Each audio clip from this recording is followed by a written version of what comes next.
पे बीजेपी का कॉन्फिडेंस था। वो बाहरी आउटसाइडर को उठा के उन्होंने अपने कॉन्फिडेंस उठा के उनको लड़ाया और राजभर का ओवर बड़बोलापन कह सकते हैं कि उन्होंने कुछ ज़्यादा ही बोला। उस वजह से वो बीजेपी को लेके डूबे हैं। तो विपक्ष में अभी इतना भी दम नहीं है ना, जो इंडिया घमंडिया चल रहा था। 10 पर 10 सीट यूपी में नहीं जीतेगी। मोदी जो मोदी कक्षा 5 पास अपनी डिग्री नहीं दिखा सकता और वर्ल्ड के नंबर 1 स्कूल से पढ़े हुए हमारे माननीय राहुल गांधी जी, और राहुल वो नहीं पढ़े हैं।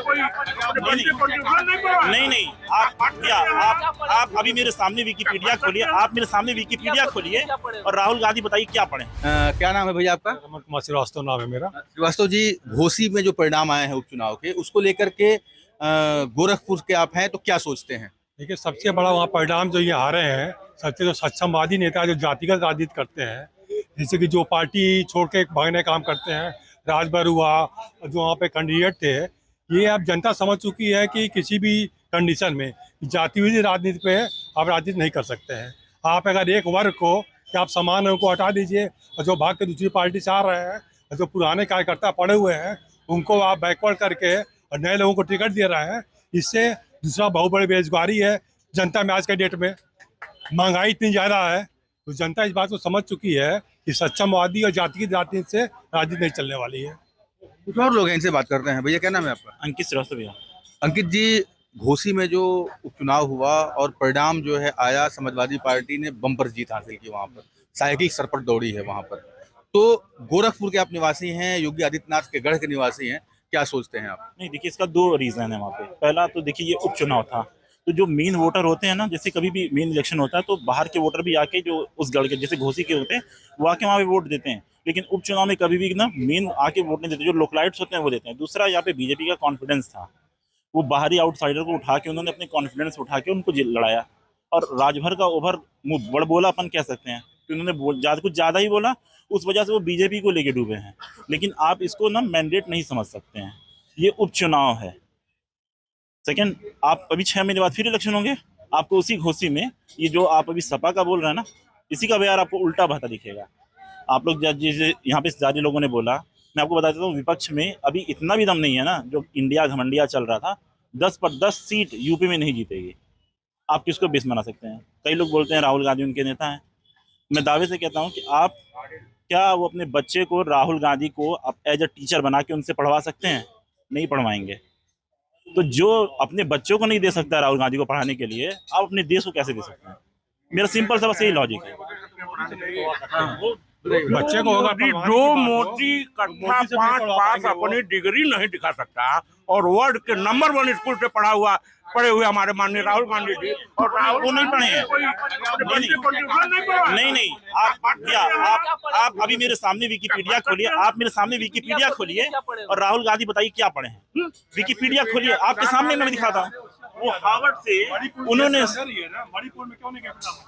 चाहे मणिपुर में आज के दिन प्रधानमंत्री चाहे गृह मंत्री क्यों नहीं गए? वहाँ शांति चाहिए कि प्रधानमंत्री चाहिए? शांति कहाँ? यहाँ तो शांति नहीं वहाँ पे भैया।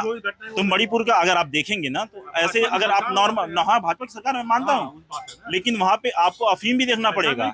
लेकिन उसके जस्ट आगे आ जाइए, वहाँ वेस्ट बंगाल भी है। एक एक करके बात करते हैं। एक आप इधर आ जाइएगा, एक करके बात करते हैं जी। डेट में जो भाजपा की रणनीति है वो रणनीति फेल हो रही है। ऐसा नहीं कि भाजपा के कोई विरोधी यहाँ पे है, लेकिन आज की जो डेट में भाजपा जो भगोड़ों को चांस दे रही है अपनी टीम में, तो गलत है ना ये। आप राजभर को जो कि आज तक योगी आदित्यनाथ जी को 100 गाली देते थे, आज उनको आपने टिकट दे दिया, उनके लिए प्रचार कर रहे हैं।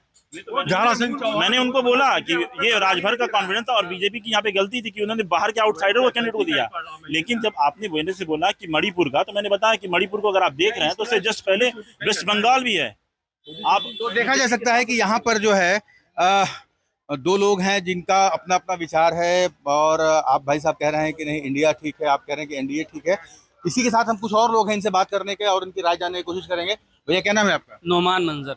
नोमान भाई, आप ये बताइए कि घोसी में जो चुनाव परिणाम आया है उसको लेकर क्या सोचते हैं? भाजपा की प्रतिष्ठा दांव पर लगी हुई थी वहाँ। ये 2 चीजें हैं इसमें। तो पहली बात तो ये है कि जो दल बदलू लोग हैं उनकी वजह से जो है ये चुनाव जो है समाजवादी के हाथ में गया है। दूसरी बात ये है कि जनता भी अब जो है विचार बना रही है कि जो है सरकार को बदला जाए। तो ये एक छोटा सा परिणाम है जो कि दिख रहा है कि हाँ, आने वाला जो चुनाव है 2024 का, तो उसमें रिजल्ट विपरीत दिख सकता है। ये बताइए कि माना जा रहा है कि यह सेमीफाइनल था जी जी। और इंडिया की जीत हुई है, तो इंडिया वाले तो बड़े ही खुश हो रहे हैं कि भैया हमने घोसी में हरा दिया बीजेपी को। तो क्या ये ट्रेंड बरकरार रहेगा? आपको क्या लगता है 2024 में भी? नहीं, बरकरार नहीं रहेगा। कहने का फाइट रहेगी, मेहनत की जरूरत है। जैसे कि जनता जो है, जनता विचार बना रही है कि हाँ जो है सरकार को बदला जाए। जो परिणाम आया घोसी का, उससे यही जो है दिख रहा है कि हाँ जनता विचार बना रही है। तो देखा जा सकता है कि यहाँ पर जो है तमाम लोग हैं। पान पान लग रहा है यहाँ पर। जरा हम अपने सहयोगी से करेंगे, दिखाइए आप। पान के दुकानदार भी हैं, इनसे भी एक बार हम जानने की कोशिश करेंगे कि जो है वो इनका क्या कहना है। क्या नाम है भैया? प्रमोद कुमार। प्रमोद भाई, ये बताइए कि घोसी में जो रिजल्ट आया है उसको लेकर के क्या सोचते हैं आप? और अच्छा है रिजल्ट। ऐसे नेता को ऐसे ही होना चाहिए। तो कुछ लोग और हैं, इनसे बात करते हैं। भैया क्या नाम है आपका? आनंद दुबे। आनंद जी, ये बताइए कि घोसी में उपचुनाव में जिस तरह से परिणाम आए हैं, बीजेपी का दांव लगा हुआ था, वहां पर तमाम मंत्री, डिप्टी सीएम और तमाम लोग लगे हुए थे, फिर भी बीजेपी हार गई। तो गोरखपुर के रहने के नाते आप किस तरह से देखते हैं इसको? ये जो चुनाव आ रही है, केवल ये उपचुनाव था। 6 महीने बाद फिर चुनाव होगा। और सबसे मेन पॉइंट जो था बीजेपी का हारने का, इन्होंने दल बदलुओं को ले लिया। राजभर को लेना इनकी सबसे बड़ी भूल है, क्योंकि वो जहाँ देखते हैं मौका परस्त हैं। पहले वो योगी को गाली देंगे, फिर सपा को गाली देंगे। वहाँ उन्होंने यही किया, राजभर को मिलाया और मटिया पलीत हो गया। और ये वहाँ की जनता खुद ही बोल रही है कि हमने वोट इसी वजह से नहीं दिया। फिर 6 महीने बाद चुनाव होगा, फिर देखिएगा आप, फिर बीजेपी आएगी। और दूसरी चीज़ ये है कि वो जो गढ़ है वो मुस्लिम बाहुल, यादव बाहुल और राजभर। तो यादव और मुस्लिम बिल्कुल आएगा। तो देखा जा सकता है कि यहाँ पर तमाम लोग हैं जिनकी अपनी मिलीजुली राय है। और गोरखपुर के लोगों का ये कहना है कि कुछ लोगों का तो ये कहना है कि ये लिटमस टेस्ट नहीं था, 2024 में बीजेपी बेहतरीन प्रदर्शन करेगी। वहीं कुछ लोगों का ये भी कहना है कि 2024 में ही इसी तरह के परिणाम आएंगे। उदय गुप्ता, गोरखपुर, यूपी तक।